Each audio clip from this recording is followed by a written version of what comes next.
नमस्कार, आप देख रहे हैं द एंगल। मैं हूं आपके साथ दीपाली माथुर। नजर डालते हैं इस वक्त की सुर्खियों पर।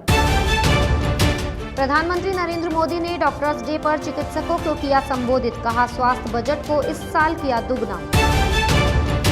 राजस्थान के राज्यपाल कलराज मिश्र से मुख्यमंत्री अशोक गहलोत ने की मुलाकात। उत्तर प्रदेश के घटनाक्रम पर ली चुटकी। निम्बाराम के समर्थन में पहली बार आरएसएस का आया बयान। कहा, कानून सम्मत कार्रवाई करने के सभी विकल्प खुले।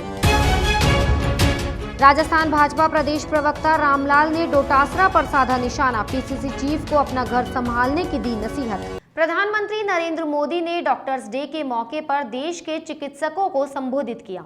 उन्होंने कहा, कोरोना काल में देश के डॉक्टर्स ने देश के लाखों लोगों की जान बचाई है। कई डॉक्टर्स ने इलाज के दौरान अपने जीवन की आहुति दे दी। उन्होंने कहा कि पिछले साल कोरोना की पहली लहर के दौरान हमने अपने स्वास्थ्य के बुनियादी ढांचे में सुधार के लिए सरकार ने हेल्थ सेक्टर के बजट को भी दोगुना कर दिया है। देश में कोरोना संक्रमण पर काबू पाने के लिए कोविड टीकाकरण अभियान तेजी से चलाया जा रहा है। टीकाकरण पर नेताओं के गैर जिम्मेदाराना बयानों पर केंद्रीय स्वास्थ्य मंत्री डॉक्टर हर्षवर्धन भड़क गए। डॉक्टर हर्षवर्धन ने नाराजगी जताते हुए कहा कि थोड़ी शर्म खाओ, इस संकट के समय में तो कम से कम राजनीति करना छोड़ दो।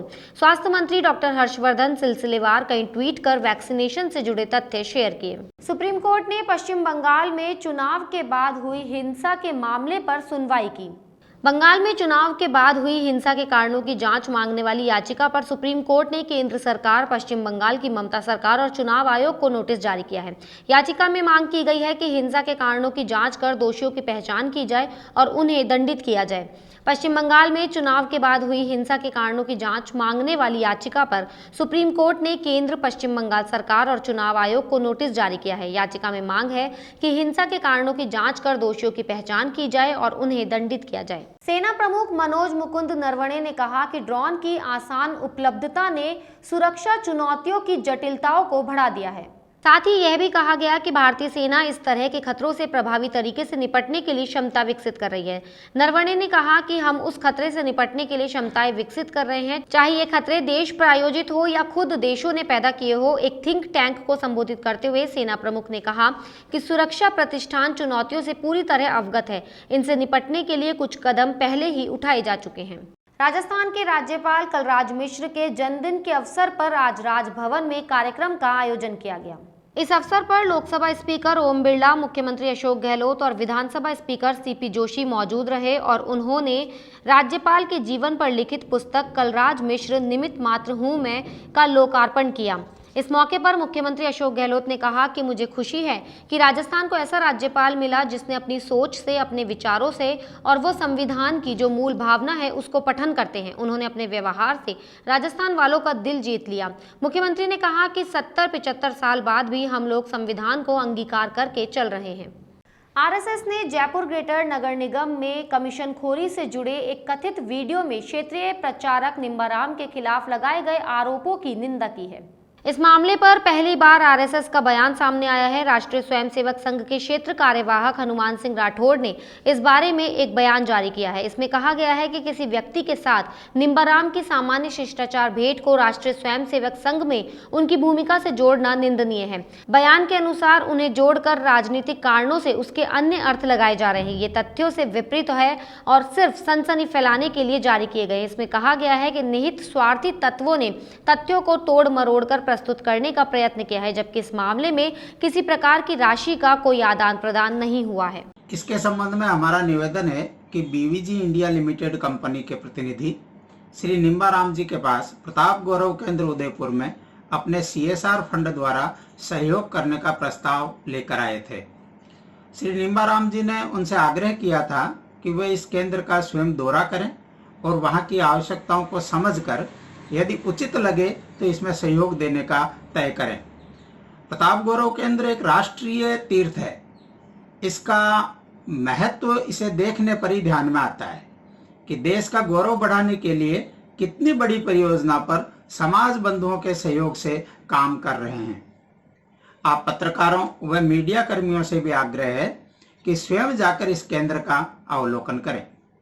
इसीलिए कंपनी के प्रतिनिधियों से इस केंद्र पर जाकर देखने का आग्रह किया गया था। राजस्थान पीसीसी चीफ गोविंद सिंह डोटासरा के आरएसएस के क्षेत्रीय प्रचारक निम्बाराम पर दिए गए बयानों पर भाजपा ने हमला किया है। भाजपा नेता डोटासरा को अपना घर संभालने की नसीहत दे रहे हैं। भाजपा प्रदेश प्रवक्ता और विधायक रामलाल शर्मा ने तो ये तक कह दिया कि आरएसएस 36 कौम को साथ लेकर देश के विकास के लिए काम करने वाला संगठन है। कांग्रेस एक परिवार को महत्व देने वाला संगठन है। शर्मा ने एक बयान जारी कर कहा कि डोटासरा कांग्रेस की संस्कृति के अंदर बड़े हुए हैं और कांग्रेस संस्कृति किस प्रकार की है ये पूरा देश जानता है। उन्होंने कहा कि आपको कम से कम किसी संगठन के ऊपर या संगठन के किसी कार्यकर्ता के ऊपर बोलने से पहले उस संगठन के बारे में जानकारी हासिल कर लेनी चाहिए। राजस्थान मेडिकल काउंसिल की ओर से डॉक्टर्स डे के अवसर पर जयपुर में समारोह का आयोजन हुआ। इस कार्यक्रम के मुख्य अतिथि प्रदेश के चिकित्सा मंत्री डॉक्टर रघु शर्मा थे। कार्यक्रम में चिकित्सा मंत्री ने कई डॉक्टर्स को सम्मानित किया और कार्यक्रम से वर्चुअली जुड़े चिकित्सकों को संबोधित भी किया। कार्यक्रम में चिकित्सा मंत्री ने कहा कि मुख्यमंत्री अशोक गहलोत की इच्छा है कि इस पेशे में काम करने वाले लोगों के लिए एक ऐसी जगह बने जहां अपनी जान गंवाने वाले डॉक्टर्स की याद में एक मेमोरियल बनाया जा सके। इसके लिए राजस्थान सरकार एसएमएस अस्पताल में बन रहे 22वीं मंजिला ओपीडी टावर में डॉक्टर्स मेमोरियल का निर्माण कराया जाएगा। ग्राम पंचायत जाजोद के राजकीय सामुदायिक स्वास्थ्य केंद्र के परिसर में पौधारोपण कर डॉक्टर्स डे मनाया गया। सीएचसी अधिकारी प्रभारी डॉक्टर देवेंद्र कुमार लाटा ने बताया कि अस्पताल परिसर में नीम, गुलाब, आंवला, अमरूद सहित कई किस्म के पौधे लगाकर उनकी सार संभाल की जिम्मेदारी ली। उन्होंने बताया कि कोरोना महामारी के दौरान डॉक्टर्स ने अपनी जान की परवाह किए बिना मरीजों की जान बचाकर उनको जीवन दान दिया है। कोरोना महामारी के दौरान डॉक्टर साथियों ने हर तरह से सेवा का कार्य किया है। इस दौरान डॉक्टर मुकेश आर्य, डॉक्टर सीताराम चौधरी, डॉक्टर ज्योति रुलानिया, डॉक्टर शंकर बाजिया, डॉक्टर प्रकाश, वरिष्ठ नर्सिंग अधिकारी शशिकांत शर्मा और स्टाफ मौजूद रहा। देवेंद्र कुमार लाटा, सामुदायिक स्वास्थ्य केंद्र जाजोर। आज चिकित्सक दिवस के उपलक्ष्य पर मैं सभी चिकित्सकों को तहे दिल से मुबारकबाद देना चाहता हूं और इस उपलक्ष्य पर आज संस्थान पर पौधारोपण का कार्यक्रम किया गया और जिसमें हमारा अस्पताल का चिकित्सक के साथ में सभी स्टाफ मौजूद रहे। Thank you very much. पश्चिमी राजस्थान का कुंभ कहे जाने वाले बाबा रामदेव समाधि स्थल का द्वार 76 दिनों बाद खोल दिया गया है। प्रशासन और समाधि समिति की तरफ से सभी माकूल व्यवस्था की गई। समाधि स्थल पर प्रातः मंगला आरती के पश्चात समाधि स्थल को आम श्रद्धालुओं के लिए खोल दिया गया।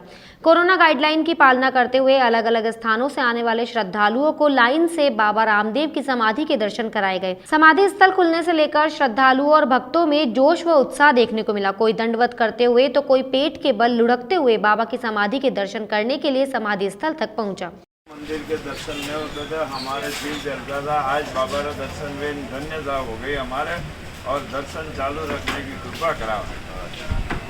जय बाबा रिसा। आज बाबा रामदेव जी के समाधि के पट खुलने पर बाबा रामदेव जी की समाधि के दर्शन किए और बाबा रामदेव जी से ये प्रार्थना की कि देश प्रदेश में इस बीमारी की रक्षा करे और इस बीमारी का जल्द से जल्द खात्मा करे। जय बाबा रिसा। कोरोना गाइडलाइन के अनुसार समस्त व्यवस्थाएं पूरी कर दी गई है।